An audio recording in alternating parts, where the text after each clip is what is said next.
ಆತಂಕ ಏನಂದ್ರೆ ಡಿಲೇ ಇದಿಲ್ಲ, delay justice delayed is justice denied. So ಈ ದೃಷ್ಟಿಯಿಂದ ನೋಡಿದ್ರೆ ಇವನಿಗೆ ತೀವ್ರಗತಿಯ ಸ್ಪೆಷಲ್ ಕೋರ್ಟ್ ಅಲ್ಲೇ ಮಾಡ್ಬೇಕು, ಅದಕ್ಕೇನಾದ್ರೂ ಒಂದು ತಿದ್ದುಪಡಿಯನ್ನು ಮಾಡಿ ವಿಳಂಬ. ಚಬಿ ಸರ್, ಕ್ಷಮೆ ಇರಲಿ ಇಂಟರಪ್ಟ್ ಮಾಡ್ತಿದ್ದೀನಿ, ಬಟ್ ವಿಳಂಬ ಇಲ್ಲಿ ಮಾತ್ರ ಅಲ್ಲ, ಅಮೆರಿಕದಲ್ಲೂ ಹಿ ವಾಸ್ ಅರೆಸ್ಟೆಡ್ ಇನ್ 2009, 2009 ಈತನ ಬಂಧನ ಆಗಿದ್ದು. 2025 ಭಾರತಕ್ಕೆ ಹಸ್ತಾಂತರ ಅಂದ್ರೆ ಅಲ್ಲೂ ಸಾಕಷ್ಟು ಸಮಯ ವ್ಯಯ ಆಗಿದೆ ಅಂತ ಹೇಳಿ. ಅಲ್ಲಿಗೂ ನಮಗೂ ವ್ಯತ್ಯಾಸ ಇದೆ. ಕಾರಣ ಏನು, ಅಲ್ಲಿ ನಾನು ಹೇಳಿದ್ದಲ್ಲ, ಆಗ್ಲೇನೆ ಹೇಳಿದೆ, ಮಾತನ್ನ ಮತ್ತೆ ಹೇಳ್ತೀನಿ, ಯಾಕಂದ್ರೆ ನಮ್ಮ ವೀಕ್ಷಕರಿಗೆ ಗೊತ್ತಾಗಬೇಕು. Let 100 criminals go unpunished, but let not one innocent man be hanged.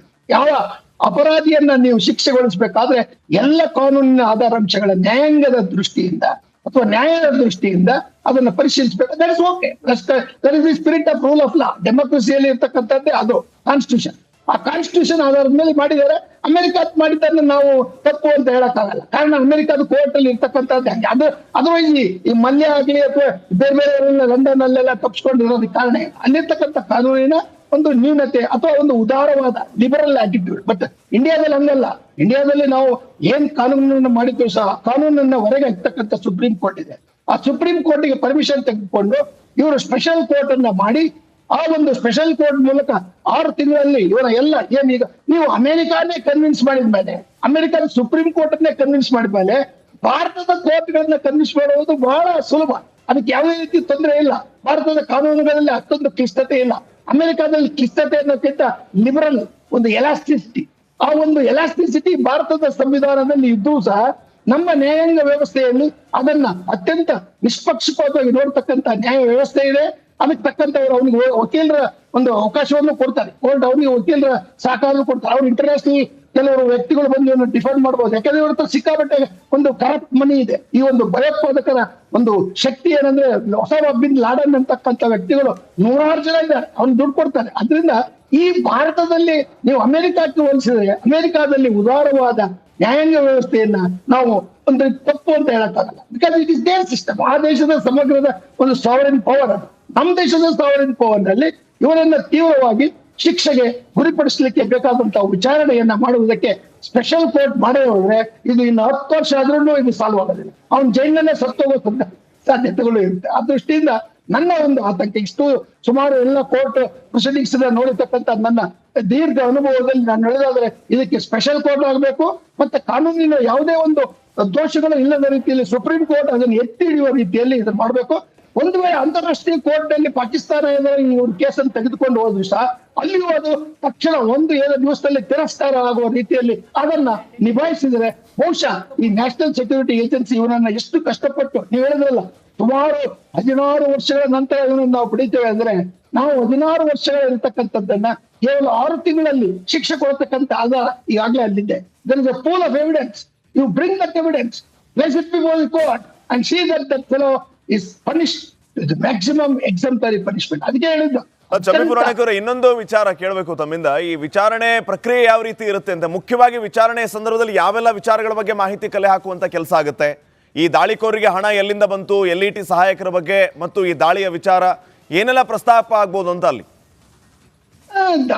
ಅದು ಡೇವಿಡ್ ಹೆಡ್ಲಿ ನಡೆದಾಗ ಗೊತ್ತಾಗುತ್ತೆ. ಯಾಕಂದ್ರೆ ಅವನು ಅಮೆರಿಕದಲ್ಲಿ ಜೈಲ್ಗೆ 35 ವರ್ಷ ಜೈಲ್ ಹಾಕ್ಬಿಡಿ ಅವನು ಅಲ್ಲೇ ಸಾಯ್ತಾನೆ. ಅದರಿಂದ ಇವರು ಎಲ್ಲೆಲ್ಲಿ ಹಣ ಬಂತು ಅಂತಕ್ಕಂಥದ್ದು ನೀವು ಬಾಯ್ ಬಿಡಿಸ್ಬೇಕು. ಯಾಕಂದ್ರೆ ಬಾಯ್ ಬಿಡಿಸೋದಕ್ಕೆ ಪೊಲೀಸರಿಗೆ ಕೇವಲ ಅವ್ರ ಶಿಕ್ಷೆ ಅಥವಾ ಬಾಡಿ ಲ್ಯಾಂಗ್ವೇಜ್ ಅಲ್ಲಿ ಮಾಡೋದಿಲ್ಲ. ಅವನಿಗೆ ಅನೇಕ ರೀತಿಯ ಸೈಕಾಲಜಿಕಲ್ ಟೆಸ್ಟ್ಗಳು ಕೊಡ್ತಾರೆ. ಅವ್ನು ಸುಳ್ಳು ಹೇಳಿದ್ರೆ ಕ್ರಾಸ್ ಚೆಕ್ ಮಾಡ್ತಾರೆ. ಸೊ ಇವೆಲ್ಲವನ್ನು ತಂತ್ರಗಳನ್ನ ಅವರು ದೇರ್ ಎಕ್ಸ್ಪರ್ಟ್ಸ್. ಅವರು day to day job itself is like that to get evidence. So corroborative evidence ಅಂದ್ರೆ ಎಲ್ಲವನ್ನೂ ಪೂರಕವಾಗಿ ನೋಡುವ ಆಧಾರಾಂಶಗಳನ್ನ ಹಣಕಾಸಿನ ಒಂದು ವ್ಯವಸ್ಥೆ ಅಂತಕ್ಕಂಥದ್ದು ಭಾರತದಿಂದ ಬಂದಿದೆ. ಭಾರತಕ್ಕೆ ಹಣಕಾಸು ಎಲ್ಲಿ ಬಂತು, ಇಲ್ಲಿದ್ದವ್ರು ಕೊಟ್ರ ಅಥವಾ ಗಡಿಯಿಂದ ಅದು ಬಂತ ಅಥವಾ ಬಾಂಬೆಗೆ ಏನು ಸಮುದ್ರದ ಮೂಲಕ ಇವ್ರು ಬಂದ್ರಲ್ಲ ಸುಲಭವಾಗಿ ನೋಡಿ ಹೆಂಗ್ ಬಂದ ಒಂದು ಫಿಲ್ಮ್ ನಲ್ಲಿ ತೋರಿಸೋ ರೀತಿ ಶೂಟಿಂಗ್ ಬಂದಾಗ ಬಂದ್ಬಿಡ್ತಾರೆ.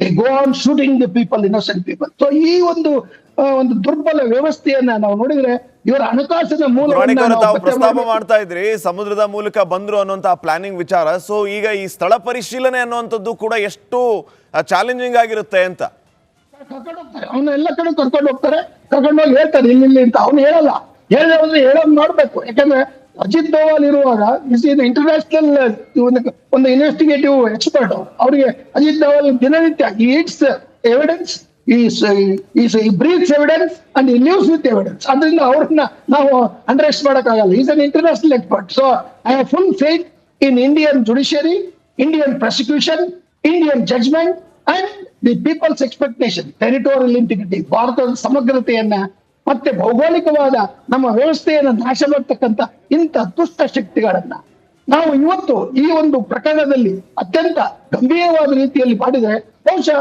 ಮುಂದೆ ಬರ್ತಕ್ಕಂಥ ಭಯೋತ್ಪಾದಕರಿಗೆ ಇದು ಎಚ್ಚರಿಕೆ ಆಗುತ್ತೆ. ಮತ್ತೆ ಕಾನೂನಿನ ಪ್ರಕ್ರಿಯೆಯಲ್ಲಿ ಭಾರತ ಒಂದು ನಿಷ್ಪಕ್ಷಪಾತ ಒಂದು ತನಿಖೆಯನ್ನು ಮಾಡಿ ಅವನಿಗೆ ಒಂದು ಶಿಕ್ಷೆಯನ್ನು ಕೊಟ್ಟಿದ್ದಾರೆ. ನಾನು ಮೊದಲೇ ಹೇಳಿದಾಗೆ ಆತನಿಗೆ no less than death punishment, ಗಲ್ಲು ಶಿಕ್ಷೆಗಿಂತ ಕಡಿಮೆ ಕೊಟ್ಟರೆ ಆ ಒಂದು ಸಾವಿರಾರು ಜನರ ಮನೆಗಳು ನಾಶವಾಗಿರ್ತಕ್ಕಂಥದ್ದು, ವಿಧವೆಯಾಗಿರ್ತಕ್ಕಂಥದ್ದು, 166 ನಿರಪರಾಧಿ ವ್ಯಕ್ತಿಗಳು ತಾಜ್ ಹೋಟೆಲ್ನಲ್ಲಿ, ರಸ್ತೆಯಲ್ಲಿ, ಮತ್ತೆ ಆ ಯಹೂದಿ ದೇವಾಲಯದಲ್ಲಿ ಸತ್ತು ಹೋಗಿರ್ತಕ್ಕಂಥವ್ರ ಆತ್ಮಕ್ಕೆ ಏನಾದರೂ ಶಾಂತಿ ಬರಬೇಕಾದ್ರೆ ಆತನಿಗೆ ಒಂದು ಸಿಂಬಾಲಿಕ್ ಆಗಿ ಒಂದು ರೀತಿಯಲ್ಲಿ ಆದರ್ಶದ ದೃಷ್ಟಿಯಲ್ಲಿ ಆತನಿಗೆ ಗಲ್ಲು ಶಿಕ್ಷೆ ಆದ್ರೆ ಭಾರತದ ನ್ಯಾಯಾಂಗ ವ್ಯವಸ್ಥೆಯ ಹಿರಿಮೆ ಹೆಚ್ಚಾಗುತ್ತೆ. ಈ ಗಲ್ಲು ಶಿಕ್ಷೆಯಿಂದ ಯಾರು ದುಃಖ ಪಡುವ ಅಗತ್ಯ ಇಲ್ಲ. ಕಾರಣ ಅವನು ಕೊಲ್ಲುವಾಗ ಅವನಿಗೆ ಇಲ್ಲದೆ ಇರತಕ್ಕಂಥ ಕರುಣೆಯನ್ನ ನೀವು ಕೇವಲ ನಾಗರಿಕತೆಯ ದೃಷ್ಟಿಯಿಂದ ಕರುಣೆ ತೋರಿಸುವುದಾದ್ರೆ ಅದು ಹಿಪೋಕ್ರಸಿ ಆಗುತ್ತೆ, ಆಷಾಢಭೂತಿ ತರ ಆಗುತ್ತೆ. ಆ ದೃಷ್ಟಿಯಿಂದ ಈ ಒಂದು ಗಂಭೀರವಾದ ವ್ಯವಸ್ಥೆಯ ಒಂದು ಸಿಸ್ಟಮ್ ನಲ್ಲಿ ಅವನಿಗೆ ಒಂದು ತ್ವರಿತಗತಿಯ ಒಂದು ಕ್ವಿಕ್ ಆಗಿರ್ತಕ್ಕಂಥ ಒಂದು ಜಡ್ಜ್ಮೆಂಟ್ ಅನ್ನ ಕೊಡ್ತಕ್ಕಂಥ ಒಂದು ನ್ಯಾಯ ವ್ಯವಸ್ಥೆ ನಮ್ಮಲ್ಲಿದೆ. ನಮ್ಗೆ ಆ ನಂಬಿಕೆ ಇದೆ. ಬಟ್ ಅದನ್ನ ಯಾರಾದ್ರೂ ಪ್ರಶ್ನೆ ಮಾಡ್ಬೋದು. ಅದಕ್ಕೆ ಹೇಳಿದಲ್ಲ, ಅವನಿಗೆ ಲಾಯರ್ ಸಹಾಯವನ್ನು ಕೊಡ್ತಾರೆ. ಆದ್ರೆ ಆ ಲಾಯರ್ಗಳು ಯಾರು ಆಗ್ಬಾರ್ದು, ನಮ್ಮಲ್ಲಿರ್ತಕ್ಕಂಥ ದುಡ್ಡಿಗೋಸ್ಕರ ಕ್ರಿಮಿನಲ್ಗಳನ್ನು ಬಚಾವ್ ಮಾಡ್ತಕ್ಕಂಥ ಲಾಯರ್ ಆಗ್ಬಾರ್ದು. ಅತ್ಯಂತ ಪ್ರಾಮಾಣಿಕವಾಗಿ ದೇಶಭಕ್ತಿ ಯಾರು ಸಂವಿಧಾನದ ಮೇಲೆ ಪ್ರತಿಜ್ಞೆಯನ್ನು ಮಾಡ್ತಾರೋ ಅಂತವರು ನ್ಯಾಯಾಲಯದಲ್ಲಿ ಚರ್ಚೆ ಮಾಡುವ ಅಥವಾ ವಾದ ಮಾಡುವ ವಕೀಲರಾಗ್ಬೇಕು. ಆ ನ್ಯಾಯವಾದಿಗಳು ಅಂತವ್ರು ಇರ್ಬೇಕು. ಅದರಿಂದ ಕೋರ್ಟ್ ಸಹ ಅಲ್ಲಿ ಕೊಡುವಾಗ ಸರಿಯಾದ ವ್ಯಕ್ತಿಗೆ ಅವರಿಗೆ ಸಹಾಯ ಮಾಡಿ ಅವನಿಗೆ ಏನೋ ರೀತಿಯಲ್ಲಿ ತೊಂದರೆ ಆಗಿದ್ರೆ ಸಹಾಯ. ಸೊ ಅದೊಂದು ಮಾನವೀಯ ದೃಷ್ಟಿ ಅಷ್ಟೇ. ಬಟ್ ಮಾನವೀಯ ದೃಷ್ಟಿ ಅಂತ ಹೇಳಿ ನೀವು ಒಬ್ಬ ಸಾವಿರಾರು ಜನರ ಜೀವನವನ್ನ ನಾಶ ಮಾಡಿದಂತ ಒಂದು ದೇಶದ ಸಮಗ್ರತೆಯನ್ನ ಇಡೀ ನಮ್ಮ ಸೈನ್ಯ, ನಮ್ಮ ಏರ್ ಫೋರ್ಸ್, ನಮ್ಮ ನೇವಿ ಇಷ್ಟೆಲ್ಲ ಇದ್ರು ಸಹ ಅವನು ಬಾಂಬೆಯಲ್ಲಿ ನುಸುಳಿ ಬಂದು ಜನರನ್ನು ಕೊಲ್ತಾನೆ ಅಂದ್ರೆ ಇದಕ್ಕಿಂತ ದುಃಖಕರವಾದ, ಅತ್ಯಂತ ಹೇಯವಾದ, ಅತ್ಯಂತ ಕ್ರೂರವಾದ ಒಂದು ಘಟನೆಯನ್ನ ನಾವು ಊಹಿಸ್ಲಿಕ್ಕೆ ಸಾಧ್ಯ ಇಲ್ಲ. It is like an war. It's a war against the territorial sovereign integrity of India. That is how I look at it now. So ಸಂಶಯ ಅಥವಾ ಆತಂಕ ಏನಂದ್ರೆ ಡಿಲೇ ಇದಿಲ್ಲ, delay, justice delayed is justice denied. So ಈ ದೃಷ್ಟಿಯಿಂದ ನೋಡಿದ್ರೆ ಇವನಿಗೆ ತೀವ್ರಗತಿಯ special court ಅಲ್ಲೇ ಮಾಡ್ಬೇಕು. ಅದಕ್ಕೇನಾದ್ರೂ ಒಂದು ತಿದ್ದುಪಡಿಯನ್ನು ಮಾಡಿ ವಿಳಂಬ, ಚಂಬಿ ಸರ್ ಕ್ಷಮೆ ಇರ್ಲಿ ಇಂಟರಪ್ಟ್ ಮಾಡ್ತಿದ್ದೀನಿ, ಬಟ್ ವಿಳಂಬ ಇಲ್ಲಿ ಮಾತ್ರ ಅಲ್ಲ, ಅಮೆರಿಕದಲ್ಲೂ ಹಿ ವಾಸ್ ಅರೆಸ್ಟೆಡ್ ಇನ್ 2009, 2009 ಈತನ ಬಂಧನ ಆಗಿದ್ದು. 2025 ಭಾರತಕ್ಕೆ ಹಸ್ತಾಂತರ ಅಂದ್ರೆ ಅಲ್ಲೂ ಸಾಕಷ್ಟು ಸಮಯ ವ್ಯಯ ಆಗಿದೆ ಅಂತ ಹೇಳಿ. ಅಲ್ಲಿಗೂ ನಮಗೂ ವ್ಯತ್ಯಾಸ ಇದೆ. ಕಾರಣ ಏನು, ಅಲ್ಲಿ ನಾನು ಹೇಳಿದ್ದಲ್ಲ, ಆಗ್ಲೇನೆ ಹೇಳಿದೆ, ಮಾತನ್ನ ಮತ್ತೆ ಹೇಳ್ತೀನಿ. ಯಾಕಂದ್ರೆ ನಮ್ಮ ವೀಕ್ಷಕರಿಗೆ ಗೊತ್ತಾಗಬೇಕು. Let 100 criminals go unpunished, but let not one innocent man be hanged. ಯಾವ ಅಪರಾಧಿಯನ್ನ ನೀವು ಶಿಕ್ಷೆಗೊಳಿಸಬೇಕಾದ್ರೆ ಎಲ್ಲ ಕಾನೂನಿನ ಆಧಾರಾಂಶಗಳ ನ್ಯಾಯಾಂಗದ ದೃಷ್ಟಿಯಿಂದ ಅಥವಾ ನ್ಯಾಯದ ದೃಷ್ಟಿಯಿಂದ ಅದನ್ನ ಪರಿಶೀಲಿಸಬೇಕು. That is okay. That is the spirit of rule of law. ಡೆಮೋಕ್ರಸಿಯಲ್ಲಿ ಇರ್ತಕ್ಕಂಥದ್ದೇ ಅದು ಕಾನ್ಸ್ಟಿಟ್ಯೂಷನ್. ಆ ಕಾನ್ಸ್ಟಿಟ್ಯೂಷನ್ ಆಧಾರದ ಮೇಲೆ ಮಾಡಿದ್ದಾರೆ. ಅಮೆರಿಕ ಮಾಡಿದ್ದನ್ನು ನಾವು ತಪ್ಪು ಅಂತ ಹೇಳಕ್ಕಾಗಲ್ಲ. ಕಾರಣ ಅಮೆರಿಕದ ಕೋರ್ಟ್ ಅಲ್ಲಿ ಇರ್ತಕ್ಕಂಥದ್ದು ಹಂಗೆ. ಅದು ಅದರ್ವೈಸ್ ಈ ಮಲ್ಯ ಆಗ್ಲಿ ಅಥವಾ ಬೇರೆ ಬೇರೆಯವರೆಲ್ಲ ಲಂಡನ್ ಅಲ್ಲೆಲ್ಲ ತಪ್ಪಿಸ್ಕೊಂಡಿರೋದಕ್ಕೆ ಕಾರಣ ಅಲ್ಲಿರ್ತಕ್ಕಂಥ ಕಾನೂನಿನ ಒಂದು ನ್ಯೂನತೆ ಅಥವಾ ಒಂದು ಉದಾರವಾದ ಲಿಬರಲ್ ಆಟಿಟ್ಯೂಡ್. ಬಟ್ ಇಂಡಿಯಾದಲ್ಲಿ ಹಂಗಲ್ಲ. ಇಂಡಿಯಾದಲ್ಲಿ ನಾವು ಏನ್ ಕಾನೂನನ್ನು ಮಾಡಿದ್ರು ಸಹ ಕಾನೂನನ್ನ ಹೊರಗೆ ಹಾಕ್ತಕ್ಕಂಥ ಸುಪ್ರೀಂ ಕೋರ್ಟ್ ಇದೆ. ಆ ಸುಪ್ರೀಂ ಕೋರ್ಟ್ಗೆ ಪರ್ಮಿಷನ್ ತೆಗೆದುಕೊಂಡು ಇವರು ಸ್ಪೆಷಲ್ ಕೋರ್ಟ್ ಅನ್ನ ಮಾಡಿ ಆ ಒಂದು ಸ್ಪೆಷಲ್ ಕೋರ್ಟ್ ಮೂಲಕ 6 ತಿಂಗಳಲ್ಲಿ ಇವರ ಎಲ್ಲ ಏನೀಗ ನೀವು ಅಮೆರಿಕಾನೇ ಕನ್ವಿನ್ಸ್ ಮಾಡಿದ್ಮೇಲೆ, ಅಮೆರಿಕನ್ ಸುಪ್ರೀಂ ಕೋರ್ಟ್ ಅನ್ನೇ ಕನ್ವಿನ್ಸ್ ಮಾಡಿದ್ಮೇಲೆ ಭಾರತದ